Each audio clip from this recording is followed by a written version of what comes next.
Today we're talking about failure, and honestly, the first person that came to mind when I thought of failure was me. It was me. And the second person was Peter, because, he's really good at getting into trouble. And so when we look at failure, we can actually see it as a friend or an enemy. And I want us to look at Mark 16, verse 7. It's on your notes, and if you could read it along with me at the top of your notes. Ready? Get set, go. But go tell his disciples and Peter, he is going ahead of you into Galilee. There you will see him just as he told you. Incredibly, Jesus names the very disciple that was unwilling to associate himself with Jesus. People asked Peter, do you know Jesus? And he said, I don't know this guy. But then, after the fact, Jesus actually names him by name. Go tell the disciples. Some translations even say, go tell the disciples, even Peter. You see, I don't know if you can relate, but I'm prone towards accidents. Like my mom actually, she endearingly calls me her little accident or her accident child. That's not the way you're thinking about it. It's really that I'm prone to making mistakes and getting hurt or causing things to break. And my mom said my first sentence was, it was an accident. It's true. Often things just break around me and I don't know why. And I'm just clumsy or something. Or I'm prone to accidents. But there's this one time, we had a coconut tree in our front yard in Hawaii. And I was in charge of making sure it stayed nice and cleaning it up. And this one day, I had let it kind of get a little overgrown and I was supposed to clean it up before I could go anywhere. And so I went to the garage, I looked for a ladder, I couldn't find one, so I found a step stool, good enough. And then I looked for a handsaw or some sort of trimmers like for the tree and couldn't find any, but I found a circular skill saw. Great start. And so then I realized, I can use this step stool and this circular saw to trim the tree. This is great. This is going to be good. But the problem was that it had a guard on it. And so I was like, I don't need that. So I took the guard off. You guys are moaning already, like, where is this going? So then I'm on this teetery step stool. It has 2 steps and it's kind of leaning to one side. I grab the branch. And I'm like, the branch that I'm actually cutting, I'm thinking about how dumb this is now. But I grab that branch and I start cutting the branch that I'm giving myself support on. And then the ladder falls. I fall. The blade comes towards my hand and it nicks my thumb and takes off a good chunk of my thumb. And ow. I put super glue on it and wrapped it in paper towels, and it was good. It's all good still. It doesn't feel quite the same. Yeah, it doesn't feel the same as my right side. But I learned a valuable lesson. You see, there's failure, but failure isn't final. You see, failure wants to teach us something. The thing about failure is that when you go through it, you will not be the same. See, failure will never leave you the same. It can define you or it can refine you. You see, if we allow it to, God can use failure to refine us into who he's called us or created us to be. It's a beautiful thing that he does, but we get to choose how we respond to failure. You see, some of the best advice that I've ever received was from my mom, and she said, don't fear failure. Embrace it. And I think it was perfect timing because then she gave me a hug. She said, don't feel failure, embrace it. That's kind of weird. She hugged me at that time. Anyways, you're getting it right now. See, failure is not final. As we follow Jesus, we're bound to fail. We're going to make mistakes. We're human. We're going to make mistakes. But failure is not final because there's a purpose that God can use through failure. You see, when we fail, it just means that God can do something amazing and miraculous that we never had an idea about. It's not a contradiction. It's really a paradox. It's this beautiful thing that God can take something broken and make it beautiful. The idea that you can make failure your friend, it actually sounds kind of weird, but ultimately, You have two choices with failure. It will either be your friend or it will be your enemy. It'll be your teacher or it'll be your torturer. We get to choose what we turn our failures into. You see, on the night Jesus was betrayed, he actually told his disciples that they would all fall away from him. But Peter was so adamant. He said, no, even if everyone falls away from you, I will never leave you or abandon you. We're going to read it together in Matthew 26, 31 through 35. It'll be up on the screen. And it says this, then Jesus told them, this very night you will all fall away on account of me. For it is written, I will strike the shepherd and the sheep of the flock will be scattered. But after I have risen, I will go ahead of you into Galilee. Peter replied, even if all fall away on account of you, I never will. Truly, I tell you, Jesus answered, this very night before the rooster crows, you will disown me 3 times. But Peter declared, even if I have to die with you, I will never disown you. And all the other disciples said the same. You see, there are usually 3 main causes for us experiencing failure. And this isn't an exhaustive list. There's a lot of reasons why we fail. But what I found and what this verse kind of highlights is that there's usually 3 main reasons for failure. And the first one is this. We overestimate ourselves. We overestimate ourselves. It's usually one of the underlying causes for failure. Peter told Jesus he'd never leave Jesus. You see, there's no way that he would abandon him. But how could Peter really know that? Because he overestimated himself. Just like Peter, we tend to overestimate ourselves. We like to guard against our weaknesses, but when it comes to our strengths, we like to lean on them a little bit too much. I'll give you an example. Peter was very good at speaking, but often his ability to speak would get him into trouble. He was also known to be the one that put his foot in his mouth quite often. And this is why where our greatest strength can often become our greatest weakness. In 1 Corinthians 10:12, it actually says, so if you think you are standing firm, be careful that you don't fall. This is a warning against standing on what you think to be your own strengths rather than relying on God. You see, we overestimate our strengths. Secondly, we speak before we think. Now this one, I have a really big problem with. I'm really good at speaking before I think. And I've learned that my daughter, Evie, is just as good. Children in general are very, very good at speaking before they think. In James 1:19, it says this, my dear brothers and sisters, take note of this. Everyone should be quick to listen, slow to speak, and slow to become angry. You see, I've noticed that, I don't know if it's children in general or just my daughter because she takes after me, but she's really good at speaking before she thinks.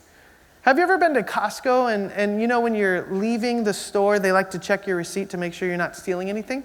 But if you have a small child and they have the receipt and they hand it to the person, did you know they'll draw something on it? Seriously, try it. If you don't have a kid, go borrow one, take them to Costco, buy something, and then let them give the receipt, and they'll draw a smiley face.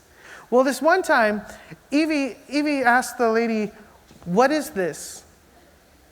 And she's like, oh, it's a smiley face. She's like, that's not a smiley face. My daughter has no shame. That's not a smiley face. Oh, it is. It sure is. Look, the eyes. That's not a smiley face. Who is this? She's asking. She's a 3-year-old arguing with the lady about this smiley face, this Picasso drawing. Who is this? Oh, it's you. This is not me. Mommy, this is not me. And she's like going at, and this poor lady is just like really trying, oh, it's fine, it's that person over there. She turns around, who is it? Who is it? This is not me. And then Christina is with her at the time and she's like, Evie, what do you say to people when they give you something? No, Mommy, this is not me. No, this is not me. And then finally Christina said, no, honey, you have to say thank you. Thank you. And then I'm at the car, they come out. First thing Evie says when she sees me, she holds up the receipt, Daddy, this is not me. You see, often we speak before we think, and it's really a childish thing that we can get into. And another thing that we do is we fear what others think. This is the third reason why we often fail. It's we fear what others think. You know, Evie didn't really example fear of what others might think, but Peter followed him at a distance right up to the courtyard of the high priest. He entered and sat down with the guards to see the outcome. If you have your Bible or if you have your notes, underline, highlight, but Peter followed him at a distance. You see, that's already a problem. When we start to distance ourselves from Jesus, when we start to kind of become fringe Christians, when we follow at a distance, it really already sets us up for failure. You see, do you ever follow Jesus at a distance? Maybe I'll confess something. Maybe you're like me where you'll go through a drive-thru and you're playing Christian music and then you turn it way soft because you don't want to offend anyone potentially because you're worried about what they might think about your crazy awesome Jesus tunes. No, just me? Okay, that's just me. All right, great. I've done that. I've been there. But it's funny because we often fear what others think. In Matthew 26, 69 through 70, it says this, "Now Peter was sitting out in the courtyard, and a servant girl came to him. 'You also were with Jesus of Galilee,' she said. But he denied it before them all. 'I don't know what you're talking about,' he said." This is his first denial. This is the first time Peter had an opportunity to say that he knew Jesus, that he was with Jesus, that he stood by Jesus, and he blew it. He immediately went to, "I don't know what you're talking about." And then continuing, it says this, "Then he went out to the gateway where another servant girl saw him and said to the people there, 'This fellow is with Jesus of Nazareth.' He denied it again with an oath, 'I don't know the man. I solemnly swear, I do not know this man.'" You know, this was his second chance, but it got a little more elevated. Instead of being, "I don't know the guy," it's like, "I do not know this man." Lastly, after a little while, those standing there went up to Peter and said, "Surely you are one of them. Your accent gives you away." I guess he had a Galilean accent. It would be similar to you and I if we're from the South. Y'all talk like this or something like that. So it gave him away. Then he began to call down curses and he swore to them, "I don't know the man." Immediately a rooster crowed. Then Peter remembered the word Jesus had spoken, "Before the rooster crows, you will disown me 3 times." And he went outside and wept bitterly. See, the 3 causes of failure are often we overestimate ourselves, we speak before we think, and we fear what others might think.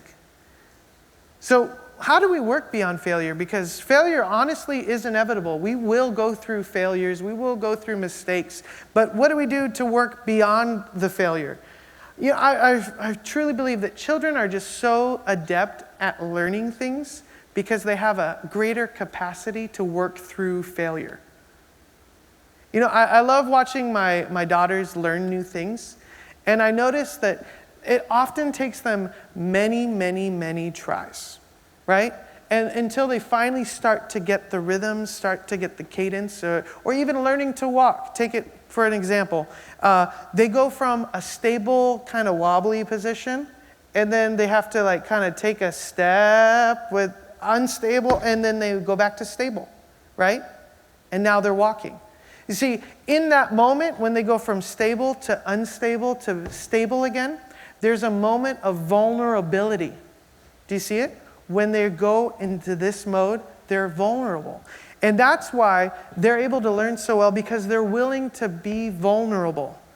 You see, I think their capacity to work beyond failure is because they constantly experience vulnerability. Think about what it takes for you and I. When we experience great growth or significant increase in some area of our life, it's usually tied to some great vulnerability that we've opened ourselves towards. Have you ever noticed that when you experience that significant or long-standing growth or maturity, it included a deep vulnerability? It really does. The truth remains this: when we're vulnerable, we grow. We really can't grow unless we're willing to be vulnerable.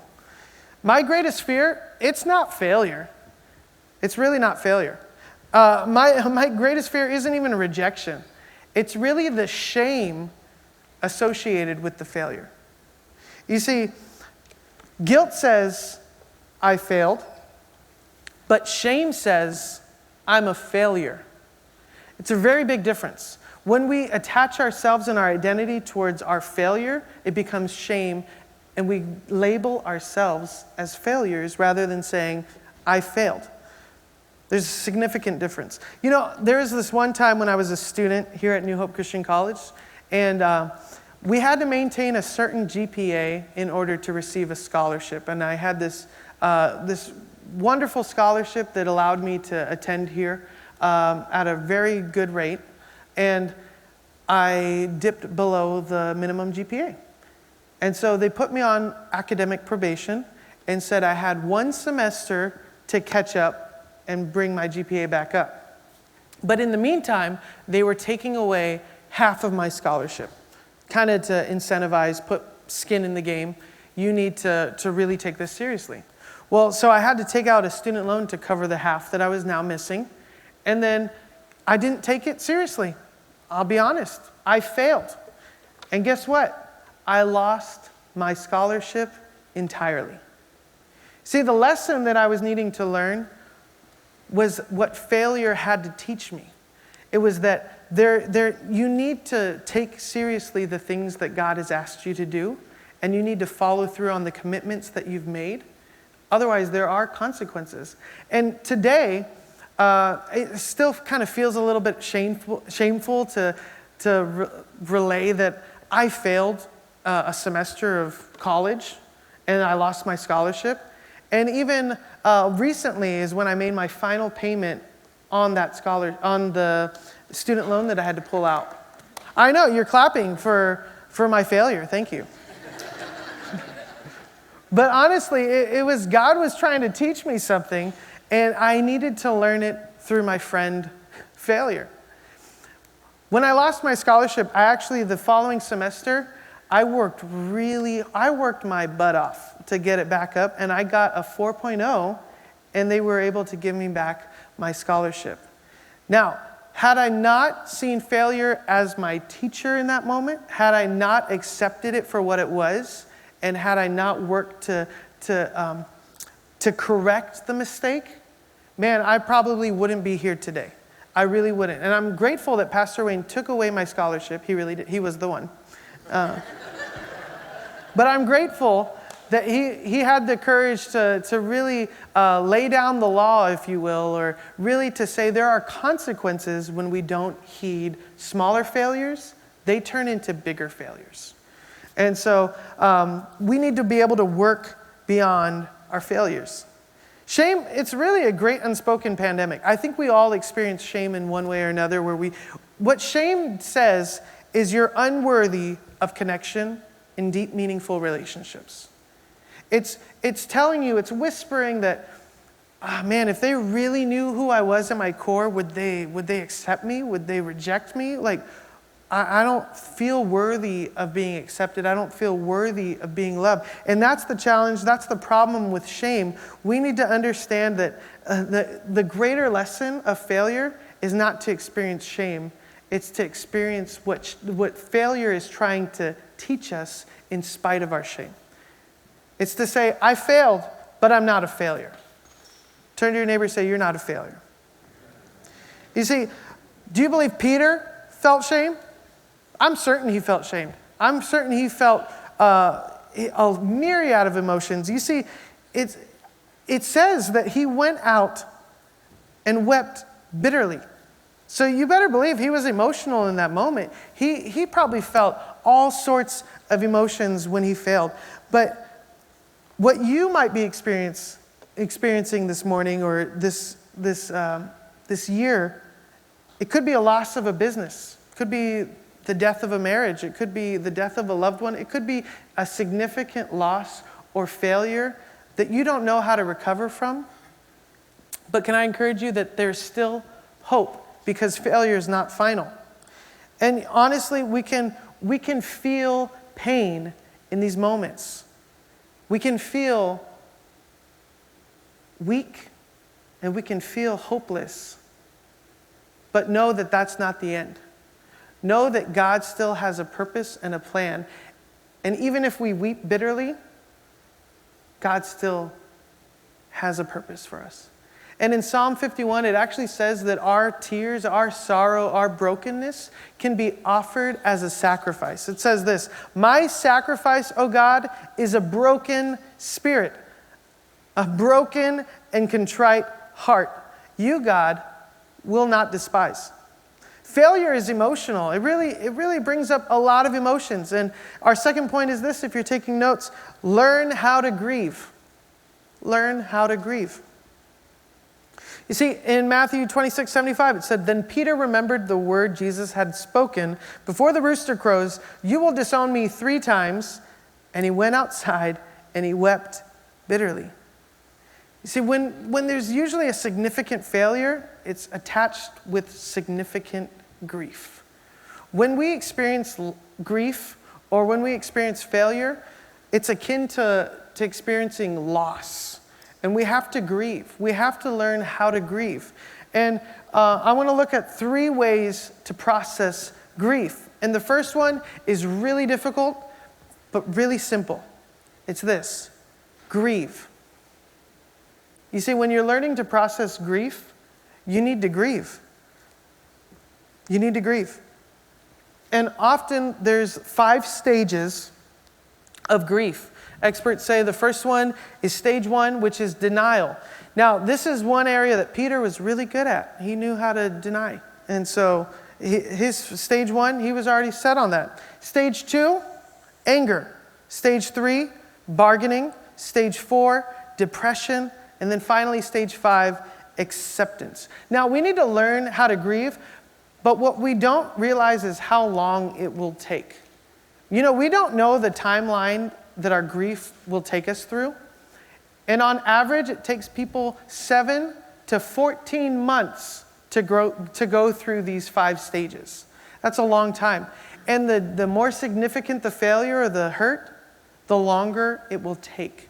And so we have to allow ourselves to not only feel, but take time to feel. We have to learn to grieve. The refusing to grieve is really, it's a death sentence for our souls. It says, why would you feel that way? You're not allowed to feel that way. But we can't hope to understand joy without being able to understand grief. Does that make sense?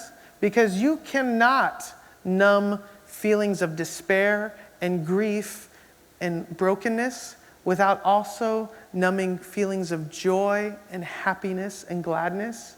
You can't pick and choose which feelings you're going to numb. You're either going to numb all of them or none of them. And so we have to allow ourselves to feel. The second thing we need to do when we are processing grief is not isolate. Don't isolate. When you fail, it's embarrassing, right? There's a little bit of shame that you might feel from it, but don't isolate yourself. It's hard to admit when we fail, right? Nobody likes to say, I messed up. Look at me, I messed up. But that's not really the heart that we're trying to do. We're trying to say, in the midst of failing, in the midst of making a mistake, we don't want to bury that. We don't want to hide from that. We want to meet it head on. And we honestly need one another. We need a support group. And when do you think is the best time to develop this support group? It's actually before you even face a crisis. You see, before you even go through a potential failure, you need to find friends and loved ones that believe in you, believe in God's best for your life, and will support you in the midst of your grief. You see, when we grieve appropriately and we let others in on it and they get to see the emotions that we're going through and they get to work through it with us, we actually, in a way, we give them a gift. We give them the gift that says, it's okay to grieve. We give them the gift that says, it's okay to feel hurt. It's okay to process your emotions. And when they help us go through that, we know that we can help them in the same way when they go through similar problems. Giving people permission to feel, it's one of the best gifts that we can give them. And then thirdly, we need to receive God's mercy. When Jesus was raised from the dead and he went to Galilee, he made the disciples a little meal of fish on the shoreline. Now, I don't know about you, but it's probably hard for me to imagine if someone betrayed me like that and kind of abandoned me in my time of need, that I would make them a meal.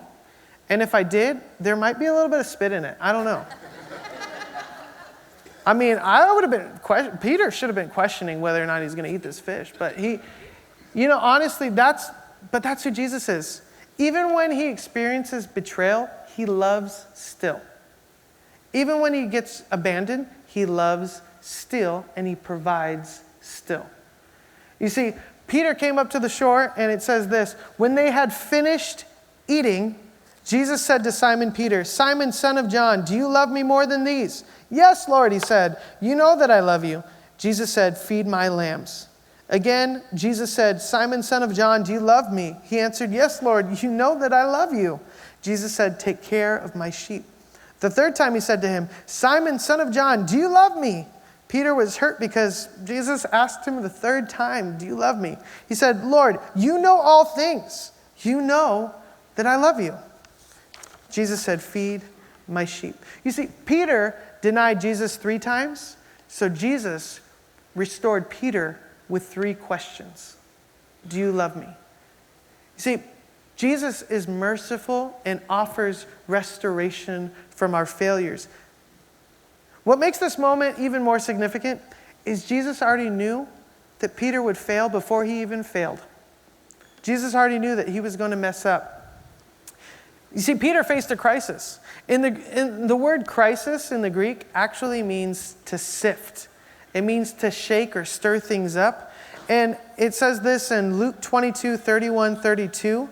"Simon, Simon, Satan has asked to sift you all as wheat. But I have prayed for you, Simon, that your faith may not fail. And when you have turned back, strengthen your brothers." You see, even though Peter thought that Jesus needed him, in this moment, Peter realized the real lesson. He said, "Even if I'll fall away from you, I'll never leave you. Jesus, I will stick with you. I know that you need me in this moment, and so I'm going to stay with you." And Peter really thought that. He really believed that he would stay true. And the hard part is, what he realized is, in Jesus' moment of need, I left him. You see, Jesus needed me, and I left him. But that's not the lesson. The lesson is, we think people need us. Peter thought Jesus needed him. But really, Jesus gave him the good news. Peter, you need me. And so when we think that others need us, really they need Jesus. Honestly, we all need Jesus. And that was the hope that got to be realized by Peter, is that even though he thought, man, Jesus needs me and I messed up, no, actually I need Jesus. Jesus isn't surprised by our failure. He actually already has a redemptive plan in place before we even fail. He already has that in place. So this is our third point. Give it to Jesus. Give it to Jesus. Whenever you fail, whenever you experience a mess up or a mistake, give it to Jesus. A crisis, it actually has the potential to transform you or destroy you. But it's how we respond to these crises that defines whether or not they're going to shape us or to sift us into nothing. Because God wants to build us into a perfect image of his Son, and he uses failures and mistakes as this beautiful thing wrapped in an ugly package. Failure. And then he turns it into a friend and a teacher. And it allows it to mentor us into who he's created us and designed us to be. There are 3 things that we need to realize Jesus does with our failures. Here's the 3 things. He knows our failures. It says he already knew. And then not only that, he prays for us. How many of you are glad that Jesus is praying for you in the midst of your failure? How many of you are even glad that he prays for you before you face failure? You see, Jesus is praying for you. It says he's interceding at the right hand of the Father. That's Jesus' heart for you, man. I know you can do this, and I'm praying for you because I know you're going to make it through. He knows our failures. Secondly, he forgives our failures. Even when we mess up, even when we make a mistake, even when he prayed and we still made a mistake, he forgives us. Thirdly, he uses our failures to build his church. He uses our failures to build his church. Allow God to take your greatest failure and turn it into your greatest ministry. You see, you've experienced things that others might also experience. Maybe you've experienced divorce, and it's ugly, and it's hurtful, and it's broken. But now, you have a ministry from that. You have the ability to go to someone whose marriage is struggling, and you can help them restore their marriage because of the wisdom that you've gleaned from your broken marriage. Or maybe you had a business, and it failed, it went belly up, and you're like, man, I wish I knew these things before I started my business. I wish I knew this before I failed. You can go to someone who's also struggling, and you can help them, and you can give them wisdom and insight. You see, our failure isn't final. Our failure gets to become a ministry. How we respond to failure will greatly affect our future. Judas and Peter, they actually had very similar failures. Think about it. Judas denied who Jesus was. Peter denied who Jesus was to him. Judas denied who Jesus was. Peter denied who Jesus was to him.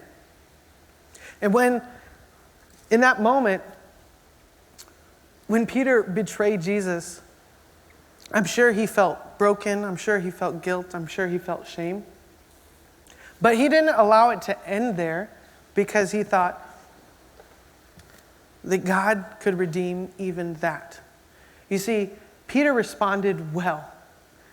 And Jesus made him into a teacher, whereas Judas chose to respond poorly and ultimately became the traitor. You see, how we respond to our failure greatly affects our future, because we get to learn from it and grow from it, or we can allow it to be our biggest enemy. The gospel, it really doesn't keep us from failing. The gospel actually gives us the good news that failure is hopeful. That in failure, we can have hope. And so, failure is a beautiful gift. It's wrapped in an ugly package, but God wants to use us. Amen?